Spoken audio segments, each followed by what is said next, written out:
Welcome to DG Modelworks and welcome to 2022. Hope everyone had a good Christmas and a Happy New Year. Now let's get started with the first video of 2022 from DG Modelworks. So check it out. First time to market in HO scale, the SD70ACU from Athearn Genesis. If you would like to see more content from my channel, be sure to subscribe and click that bell icon to be notified of future videos.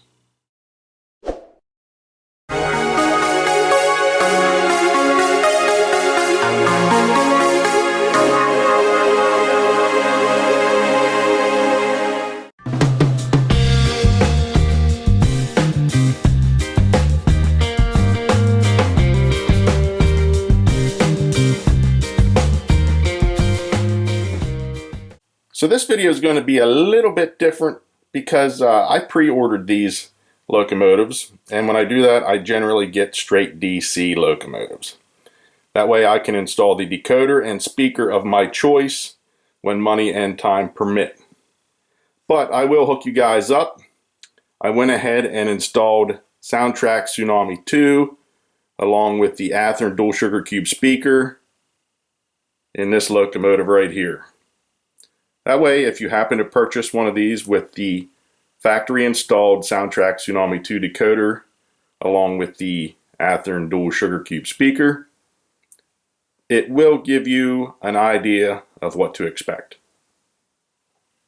As we take a closer look at these locomotives, I'd like to give you a little bit of information on the real ones. In September of 2014, Norfolk Southern purchased 100X Union Pacific SD90 Mac locomotives from EMD Progress Rail to assist in the high volume traffic that Norfolk Southern was experiencing. As AC traction was being more accepted by the railroad, which previously had relied solely on DC power, the 90 Macs fit the new direction of motive power for the railroad. Starting in 2016, Norfolk Southern began the SD70ACU capital rebuild program using the SD90 Mac units as cores. All major components were either overhauled or replaced, including an overhaul of the 710 G3C prime mover. Most notable in the rebuild is that from the electrical cabinet forward. All new components were used, including a new ACE style isolated cab with AAR style control stand. Later, starting in 2018, Canadian Pacific announced a plan to acquire 30 SD70ACU units from EMD Progress Rail using their laid-up fleet of SD90 Mac locomotives as core units. That number was later increased from 30 to 60. They also acquired 2 ex-Union Pacific units in 2019. In November of 2019, Canadian Pacific painted 5 SD70ACUs into 5 separate military-inspired paint schemes. These units commemorate the Army, Navy, Air Force, and a special tribute locomotive for D-Day wearing camo, and the Allied invasion stripes used on June 6, 1944. As you can see, these things are beautiful. I will go over the details a little bit here with you, but I won't spend a ton of time on it because you already saw a lot of the close-up details as it was. But these things are really nice. So let me cover a few things and then we'll jump onto some sounds and some running and let you check these out. As you can see at the front, I mean, a lot of the same highly detailed parts that you would expect from Athearn Genesis. This one particularly has a ton of grab irons on it. Pretty nice. You see the high-mounted headlight that Norfolk Southern uses. PTC antenna array. That's nicely done. There's a quick shot of the plow with all your MU hoses and cable. You have simulated walkway tread and etched see-through steps. Tinted windows with a full cab interior. There is a shot of the truck detail, lots of underbody piping, sand lines. One thing I will point out, these do not have rotating bearing caps. Check out all the warning labels on these things, and I can tell you they are all legible. under magnification. More simulated walkway tread, and look, they even took the time to paint the end of the steps yellow, all the way inside there where most people wouldn't even notice it. Here's a shot of the rear truck detail along with the brake chain. You do have some see-through grills back here. There's a look at the rear. Grab irons all the way up the back. You got your MU hoses, MU cable, spare knuckle couplers, coupler cut bar, even a painted MU receptacle. You get a glimpse of the painted handrails. Some more step detail with the ends painted yellow there. Everything looks really good. Again, tinted cab window with a full interior. These Canadian Pacific units are absolutely beautiful. This color here, the Army version, I mean, that color there really shows off the detail of these models. There is just no way I could pass up on getting these.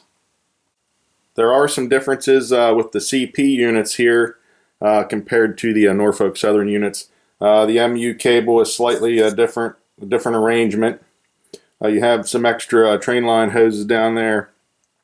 The low mounted headlight on the nose as opposed to being up here like Norfolk Southern has it. And you can even see CP has the high mounted headlight plated off. The PTC antenna array is set up differently than the Norfolk Southern unit. And I gotta say, man, this one's pretty sweet. I like this better. You have the Support Our Troops logo on the front. You have the American flag back here on the conductor side.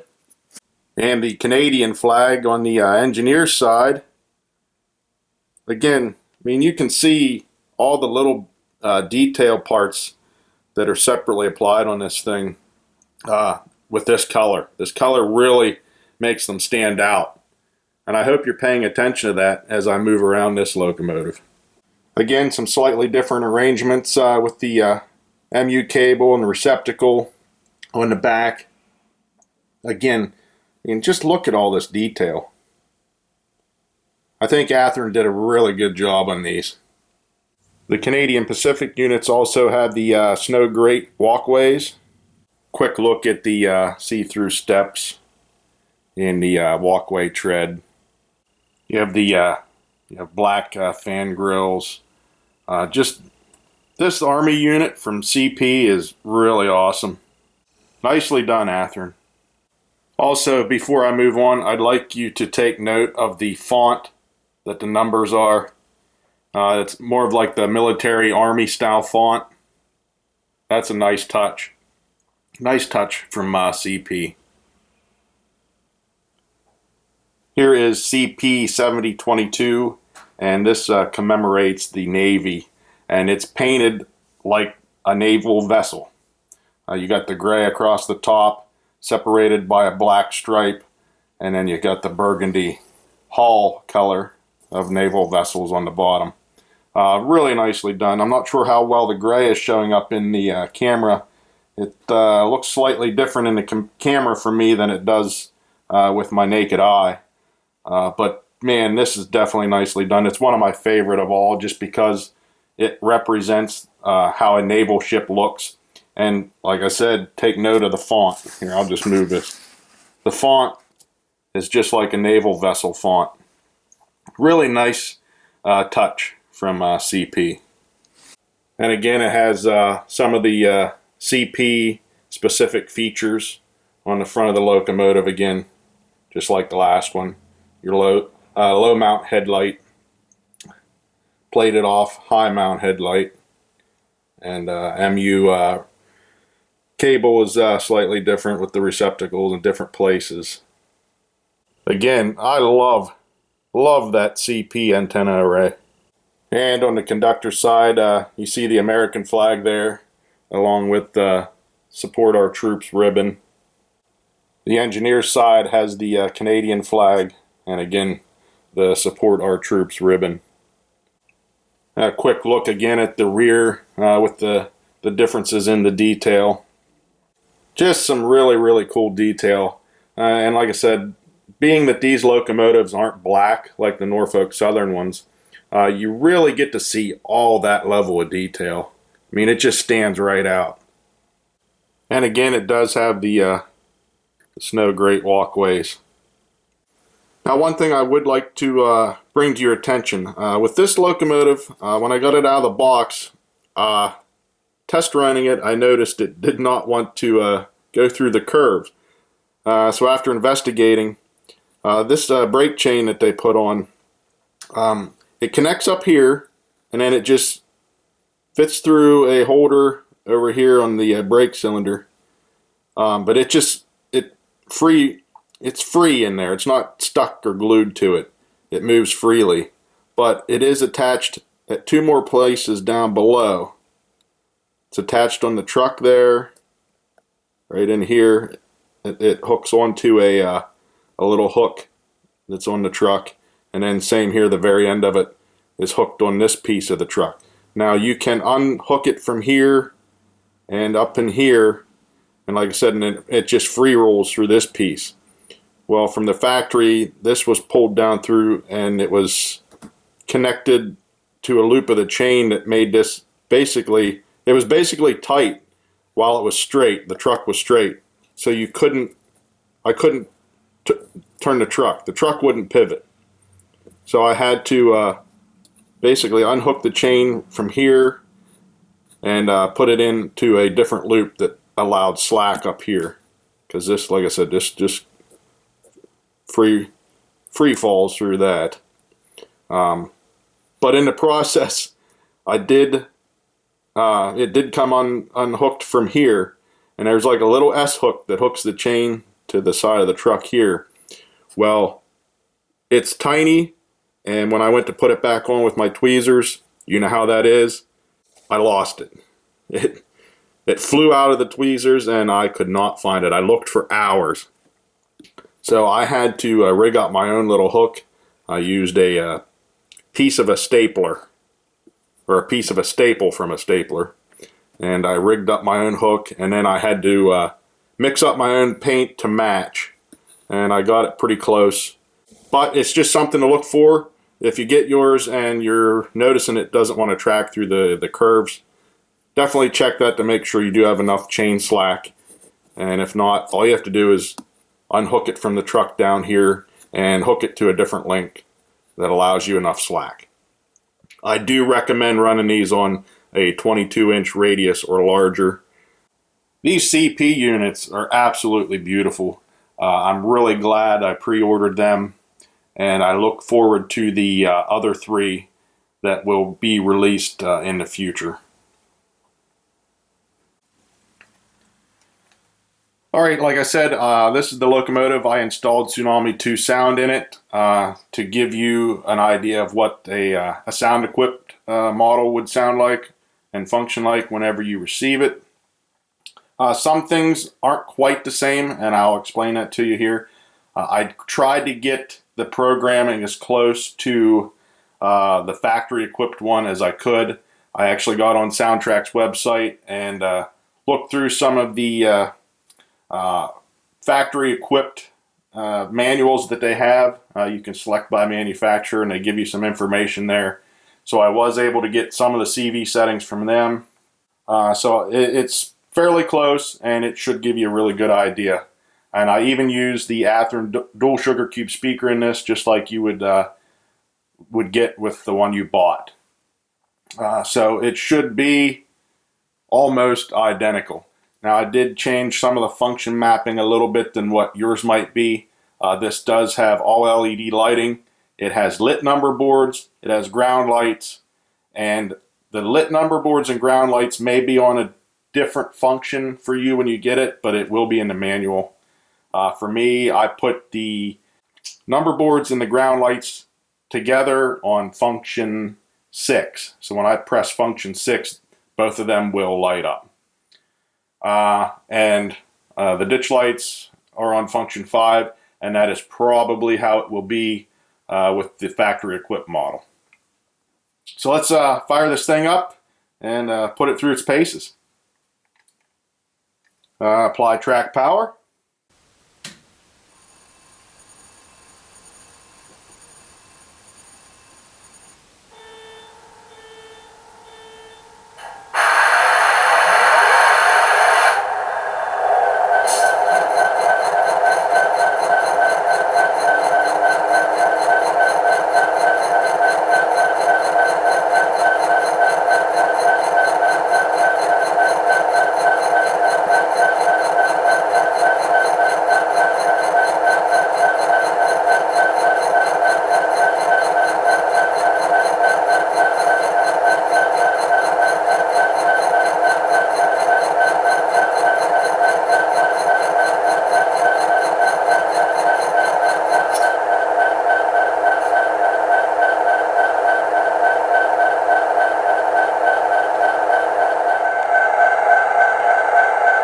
Check out the headlight. Function 5 ditch lights. That's how I have mine set up. Yours will probably be function 5. And as far as number boards and ground lights, they will probably be a different function, possibly. I have function 6, like I said, number boards and ground lights together. Not sure how well they'll show up, but there they are. And you can adjust the brightness of number boards and ground lights through CVs 61 and 62 with your factory equipped one if you don't like the brightness of them.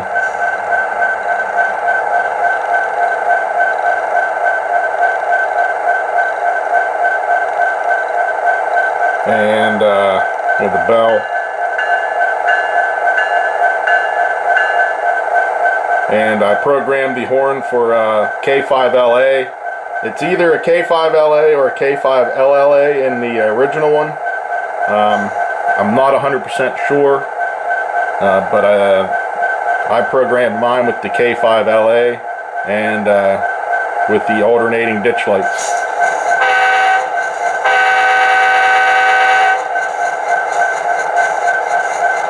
The all LED lighting looks really nice. I like it.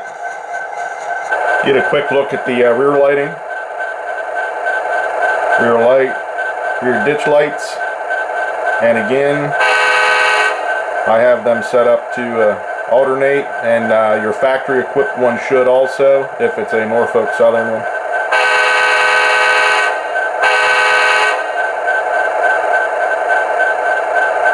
So there you go, get an idea of the lighting. And like I said, it does have ground lights. They're on right now. There you can see as I turn them on and turn them off.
Runs really smooth.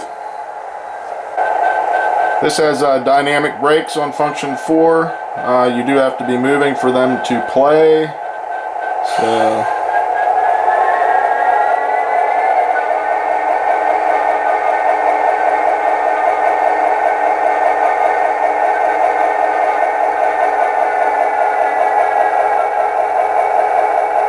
There you go. That's what they sound like.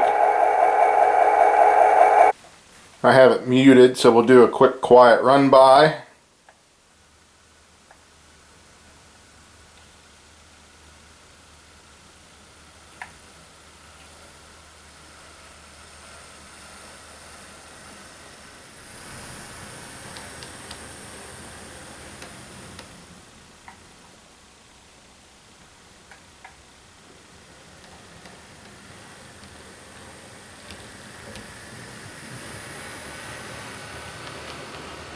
That sounds nice and quiet to me.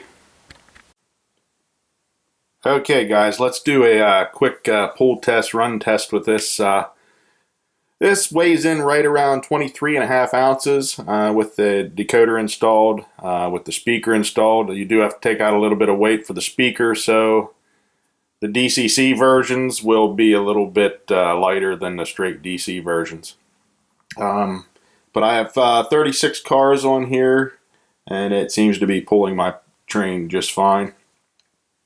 One more thing I want to point out.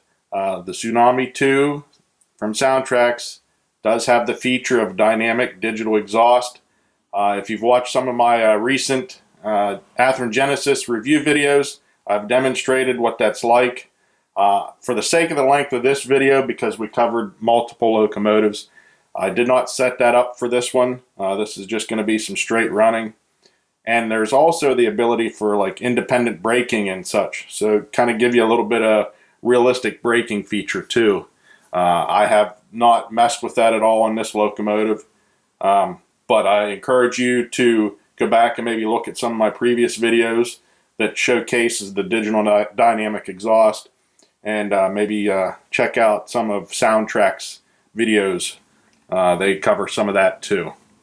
So, all right, let's do some running quick.